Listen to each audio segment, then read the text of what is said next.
Өчигдөр Улаанбаатарын тэнгэрт баган мэт цайсан сүрлэг бараан үйл суван олон нийтийн анхаарлыг ирэхгүй татав.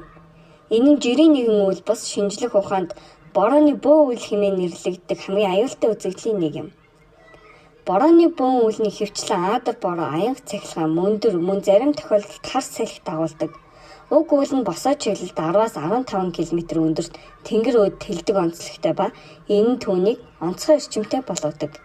Ийм үйл үүсэх үед онгоцын нисгэгчид чиглэлээ өөрчлөхөөс аргуйд хүрдэг нь үйл агаарт хүчтэй савлгаа цахилгаан цэник хөлдөлт зэрэг аюулт үзэгдлийг үүсгэх чадвартай тул агаарын тээврийн хувьд маш эрсдэлтэй орчин болдог. Борооны бөөн үйл нь зөвхөн байгалийн сүр хүчийг харуулад зогсохгүй цаг агаарын огцом өөрчлөлтийн эхний дохио болох боломжтой.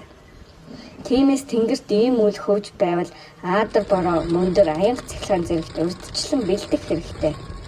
Байгалийн хэлээр ярьдаг энэ мэт үзэгдлийг таньж мэдэх нь өөрийгөө хамгаалах мэдлэгийн нэг хэлбэр юм. Тэнгэрийг ажиглаж сурцгаая.